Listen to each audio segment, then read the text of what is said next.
আমার রাসূলুল্লাহ সাল্লাল্লাহু আলাইহি ওয়াসাল্লাম আমাদেরকে এই কবর সম্পর্কে সতর্ক করছেন।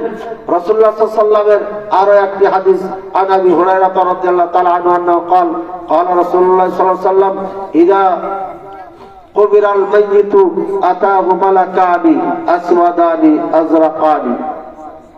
যখন কোন ব্যক্তিকে কবরে রেখে দেওয়া হয় তখন দুইজন ফেরেশতা তার কাছে আসে, কালা কুচকুচে, একদম কালা। ফেরেশতা দুটার কালার হবে কি? কালা। আজরাকান, এরপরে হবে আপনার হলুদ মিশ্রিত, আমরা যেটাকে পিলা বলি। অর্থাৎ কোন মানুষের চোখ যদি আপনার জর্দা কালার হয়, হলুদ মিশ্রিত হয়, এই চোখটা বেশি ভয়ঙ্কর হয়। এই ফেরেশতা দুটার এমন আকৃতি হবে। ফায়কাল ইউকালু লিআহাদিহিমাল মুনকার ওয়া লিল আখার আন-নাকির। একজনের নাম হচ্ছে মুনকার, আরেকজনের নাম হচ্ছে নাকির। এই দুইজন ফেরেশতা আসবে, আসার পরে ফায়াকুলানি, এরা দুইজন ওই লোকটিকে বলবে, মা কুনতা তাকুলু ফি হাদার রাজুল, এই ব্যক্তি সম্পর্কে তুমি কি বলতা? তখন সে বলবে, হুয়া আব্দুল্লাহ ওয়া রাসূলুহু, ইনি হচ্ছেন আল্লাহর বান্দা, আল্লাহর রাসূল। আশহাদু আন্না মুহাম্মাদান আব্দুল্লাহ ওয়া রাসূলুহু, আশহাদু আল্লা ইলাহা ইল্লাল্লাহ ওয়া আশহাদু আন্না মুহাম্মাদান আব্দুল্লাহ ওয়া রাসূলুহু। আমি সাক্ষ্য দিচ্ছি আল্লাহ ছাড়া সত্য কোনো মাবুদ নেই, আমি সাক্ষ্য দিচ্ছি ইনি হচ্ছেন মুহাম্মদ, আল্লাহর বান্দা ও রাসূল। এখানে বারবার আল্লাহর বান্দা উচ্চারণ করা হচ্ছে, এর মানে রাসূলুল্লাহ সাল্লাল্লাহু আলাইহি ওয়াসাল্লাম হচ্ছেন আল্লাহর বান্দা। আর আল্লাহর বান্দা মাটির তৈরি, দূরের তৈরি নয়। এই জন্য এই কথাটা বারবার বলা হচ্ছে, সুবহানাল্লাযী আসরা বিআবদিহি। আল্লাহ রাসূল সাল্লাল্লাহু আলাইহি ওয়াসাল্লামকে সশরীরে মিরাজ নিয়ে গিয়েছিলেন, এই জন্য আল্লাহ পাক ওখানে আব ব্যবহার করেছেন। আব সাধারণ একজন বান্দা, আমার তোমাদের মতো মানুষ, কিন্তু সে হচ্ছে আমার নবী এবং রাসূল, যার কারণে তার এই মর্যাদা। ভাইয়ার আমার, এবার সে উত্তরে বলবে, এটি আল্লাহর বান্দা এবং আল্লাহর রাসূল। ফায়াকুলানি ক্বাদ কুননা না'লাম আন্নাকা তাকুলু হাযা। এই দুইজন ফেরেশতা বলবে, হ্যাঁ, আমাদের এটাই জানা ছিল, ধারণা ছিল যে তুমি এই উত্তরই দিবা। এরপরে সুম্মা ইউফসাহু লাহু ফি কবরি, এরপরে তার কবরটাকে প্রশস্ত করা হবে। 70 যিরাআন ফি 70, 70 গজকে 70 গজ দিয়ে গুণ দেন। 70কে 70 দিয়ে গুণ দিয়ে যা হয় এতটুকু প্রশস্ত করা হবে কবরটাকে।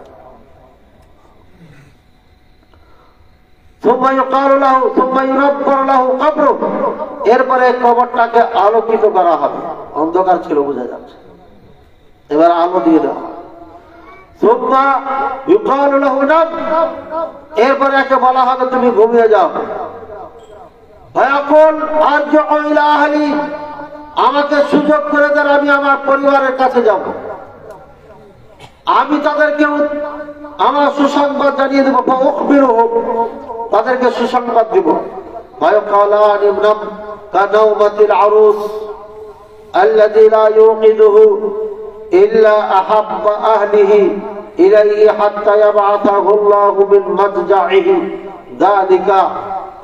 তুমি ঘুমিয়ে যাও, বাসর রাতের মতো ঘুমাও। বাপ কন্যা যেভাবে বাসর রাত্রে ঘুমিয়ে যায় ওইভাবে ঘুমাও।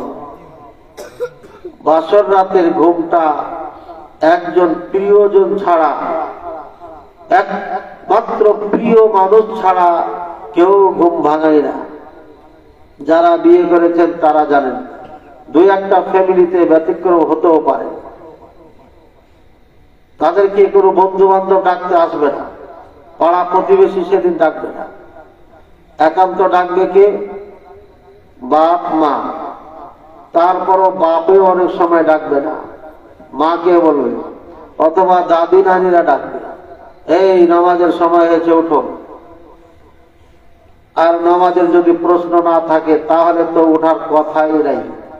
একদম দেখবে যে খাবারের টাইম অতিক্রম করে যাচ্ছে, তখন তাদেরকে প্রিয় মানুষগুলো ডাকে। এই হাদিসে কথাটাই উল্লেখ করা হয়েছে।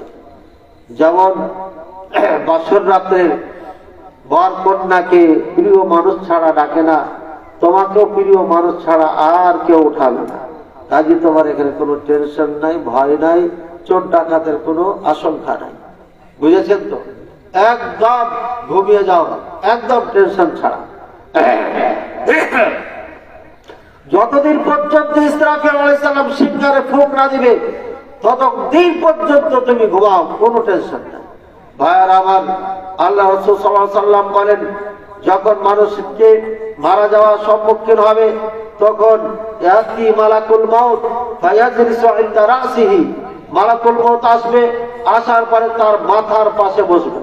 মাথার পাশে বসার পরে এবার উনি তাকাবেন, মালাকুল মাউত এসে গেছেন সুন্দর চেহারা নিয়ে, আর তাকাইয়া দেখবেন যতদূর দৃষ্টি যাচ্ছে এতদূর পর্যন্ত ফেরেশতাদের বহার। প্রত্যেকেই সাদা দবদবে রুমাল, জান্নাতের রুমাল নিয়ে আছে, প্রত্যেকের হাতে একটা করে খুশবু আছে। বলেন সুবহানাল্লাহ। এইভাবে দেখতে থাকবেন, দেখতে দেখতেই মালাকুল মউত বলবেন, ইয়া আইয়াতুহান নাফসুল মুতমাইন্না ইরজিই ইলা রাব্বিকি রাদিয়াতাম মারদিয়া ফাদখুলি ফি ইবাদি ওয়াদখুলি জান্নাতি। হে প্রশান্ত আত্মা, সারা জীবন যে আল্লাহর বিধানের উপরে সন্তুষ্ট ছিলেন, সারা জীবন যে 5 ওয়াক্ত সালাতের উপরে সন্তুষ্ট ছিলেন, সারা জীবন সামনে সিয়ামের জন্য যে প্রস্তুত ছিলেন, সারা জীবন দান খয়রাতের জন্য যে প্রস্তুত ছিলেন, যাকাত আদায় ঠিক মতো করতেন, পর্দা ঠিক মতো করতেন, মানুষকে কষ্ট দিতেন না, রাদিতু বিল্লাহি রাব্বাও, আল্লাহকে রব হিসাবে মেনে নিয়েছিলেন, অবিল ইসলামে দীনা, ইসলামকে ধর্ম হিসাবে মেনে নিয়েছিলেন, নবী মুহাম্মদ সাল্লাল্লাহু আলাইহি ওয়াসাল্লাম নবিয়া, মুহাম্মদকে নবী হিসাবে মেনে নিয়েছিলেন। এইভাবে ডাক দিয়ে দিয়ে বলতে থাকবে, যারা রাজি হয়েছিল, যারা সন্তুষ্ট ছিল, যারা এই দিন ফলো করেছিল, এই সমস্ত আত্মার নাম মুতমাইন্না, প্রশান্ত আত্মা। ইরজিই, হে আত্মা বের হয়ে আসো, ইরজিই ইলা রাব্বিক, তোমার রবের দিকে বের হয়ে আসো, রাদিয়াতাম মারদিয়া, আনন্দ চিত্তে আসো, সন্তুষ্ট অবস্থায় আসো। এবার এই আত্মাটা আল্লাহর দিকে দৌড়িয়ে যাবে, আনন্দ চিত্তে যাবে। রাসূলুল্লাহ সাল্লাল্লাহু আলাইহি ওয়াসাল্লামকে জিবরাইল আলাইহিস সালাম বলছেন, আল্লাহ তাআলা আপনার জন্য সুসংবাদ দিয়েছেন, দুইটা ইখতিয়ার দিয়েছেন, আপনি দুইটার যে কোনো একটা গ্রহণ করতে পারেন। আপনি কি থাকবেন নাকি যাবেন আল্লাহর কাছে? রাসূলুল্লাহ সাল্লাল্লাহু আলাইহি ওয়াসাল্লামকে এই দুইটি অফার দেওয়া হয়েছিল। রাসূলুল্লাহ সাল্লাল্লাহু আলাইহি ওয়াসাল্লাম তখন এইভাবে হাত উঠালেন উপর দিকে, ভালো করে দেখুন, এইভাবে হাত উঠালেন আসমানের দিকে, এইভাবে হাত উঠিয়ে বলছেন, আর রফিকুল আ'লা, সব থেকে ওপরের বন্ধু, অর্থাৎ আমি আল্লাহর নিকটে চলে যেতে চাই। আর রফিক মানে বন্ধু, আ'লা মানে সব থেকে ওপরে যিনি আছেন। ভাইরা আমার, আল্লাহ রাসূল সাল্লাল্লাহু আলাইহি ওয়াসাল্লাম যখন মারা যান, আপনার মৃত্যু সজ্জায় যখন উনি ছিলেন, এমতো অবস্থায় আল্লাহ পক্ষ থেকে যখন তাকে অফার দেওয়া হয় থাকা না থাকা, আল্লাহ রাসূল সাল্লাল্লাহু আলাইহি ওয়াসাল্লাম হাত উত্তোলন করে ইঙ্গিত করে দেখাচ্ছেন, আর রফিকুল আ'লা, এভাবে হাতটা আছে। আর মালাকুল মউত এসে রাসূলুল্লাহ সাল্লাল্লাহু আলাইহি ওয়াসাল্লামের রূহটাকে নিয়ে চলে গেলেন। বলেন সুবহানাল্লাহ। শ্বাস নাই, হাত উপরে আছে, ধীরে ধীরে হাতটা এইভাবে নামাচ্ছে। মা আয়েশা রাদিয়াল্লাহু তাআলা আনহা হাতটাকে ধরে আস্তে করে রেখে দিলেন। কি বুঝলেন? একদম মারা যাওয়ার মুহূর্তে রাসূলুল্লাহ সাল্লাল্লাহু আলাইহি ওয়াসাল্লাম এটা বুঝিয়ে দিয়ে গেছেন, আল্লাহ তাআলা সব জায়গায় বিরাজমান নয়, আল্লাহ তাআলা উপরে আছেন। কোথায় আছেন? উপরে আছেন। হাজ্জাতুল ওয়াদার বক্তব্য দিচ্ছেন, হাল বাল্লাগতু হাল আদাইতু, আমি কি পৌঁছাইছি, আমানত আদায় করেছি? সাহাবায়ে কেরাম সবাই বললেন জি। আদাইতা আমানা ওয়া বাল্লাগতা রিসালা, আপনার দায়িত্ব পরিপূর্ণ পালন করেছেন, এক কথায়। তখন ওখানেও আল্লাহ রাসূল সাল্লাল্লাহু আলাইহি ওয়াসাল্লাম এভাবে হাত উঠিয়েছিলেন। তারপরে বলছেন আল্লাহুম্মা শাহাদ, হে আল্লাহ তুমি সাক্ষী থাকো। আল্লাহুম্মা শাহাদ, হে আল্লাহ তুমি সাক্ষী থাকো। আল্লাহুম্মা শাহাদ, হে আল্লাহ তুমি সাক্ষী থাকো। হজ্জাতুল ওয়াদা লক্ষাধিক সাহাবায়ে কেরামকে সেদিন ওই আকীদা রাসূলুল্লাহ সাল্লাল্লাহু আলাইহি ওয়াসাল্লাম শিখিয়ে দিয়েছিলেন। আল্লাহ সবার উপরে থাকেন, আল্লাহ সব জায়গায় থাকেন না। অথচ আমাদের বাংলাদেশের নামধারী মুলবিরা যারা কোরআন সুন্নাহ বুঝে না, কিন্তু বুঝার খুব ভান করে, মনে হয় এই বাংলাদেশ ভারতে লেখাপড়া করে দাওরা হাদিস পাস করে পরে 1 বছর 6 মাস ইফতার সার্টিফিকেট নিয়ে নামে শুরুতে মুফতি লাগাই আর বলে আমরা মুফতি সাহেব এসে গেছি। মুফতি সাহেব যে কত বড় বিশাল বড় পদের নাম, এটা বাংলাদেশের হুজুররা জানে না। গরু ছাগল সব ভেড়া বকরির নামে শুরুতে মুফতি লাগিয়ে দেয়, এটা মুফতি নামের অপমান করা হয়। সৌদি আরবে মুফতি মাত্র একজন হয়, সরকার থেকে যেটা আপনার গ্র্যান্ড করা হয়, গ্র্যান্ড মুফতিকে শুধু মুফতি বলা হয়, বাকিদেরকে কেউ মুফতি বলে না। আর এখানে সবাই মুফতি, ঘরে ঘরে মুফতি। মুফতি না মুফতি বলেন না, মূর্তি, এটা মূর্তি। মুক্তিও হয়, মুক্তি হলে তো নাজাত পাইতে, এরা নাজাত পাবে না। কারণ আহলুস সুন্নাহ ওয়াল জামাত গোটা পৃথিবীর উলামায়ে কেরাম একমত আল্লাহ তাআলা আরশের উপরে আছেন। এই মর্মে আমার কিতাব একটা রয়েছে, ইসলামী সহিহ আকীদা ও মদিনা শিশুটি, আমি 25টি আয়াত উল্লেখ করেছি। ভাইয়ের আমার, স্পষ্ট কোরআনের আয়াত, অগণিত হাদিস থাকা সত্ত্বেও এরা অস্বীকার করে বলছে আল্লাহ সব জায়গায় বিরাজমান। কেন? একজন দেওবন্দি হুজুরকে বাঁচানোর জন্য। একজন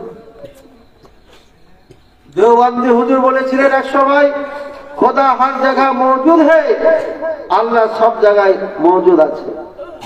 ও আল্লাহ বলে নাই, খোদা বলেছে। খোদা কেটা চিনেন আপনারা? খোদা কেউ না, আমরা চিনি না। খোদা বলতে আল্লাহকে বুঝাই না। আল্লাহর 99টি নাম আছে, ওই বইয়ের মধ্যে আমার আছে। একটা কপি হলো বাচ্চার হাতে থাকতে হবে, অত্যন্ত গুরুত্বপূর্ণ। ভাইয়ের আমার, এই আল্লাহর 99টি নাম যেটা আমরা জানি, এর মধ্যে খোদা আছে। সুতরাং খোদাকে আমি চিনি না। উনি বলেছেন খোদা সব জায়গায় আছে। তাই ওই হুজুরকে বাঁচানোর জন্য এরা ঠিকাদারি নিয়েছে, অন্য কিছু না। আপনি ঘরের মধ্যে জিজ্ঞাসা করবেন, একজন নাই, দুজন নাই, 10 জনের 10 জন হুজুরকে বলেছি, বুকে হাত দিয়ে বলেন আল্লাহ কোথায় আছেন? বলেছে আল্লাহ তো আরশেই আছেন, ওপরই আছে। তো সব জায়গায় বলেন কেন? ওটার ব্যাখ্যা নেই। বড় হুজুর বলে তাই বলে। ভাইয়ের আমার, আল্লাহ পাক রব্বুল আলামিন আমাদেরকে বোঝার তৌফিক দান করুন।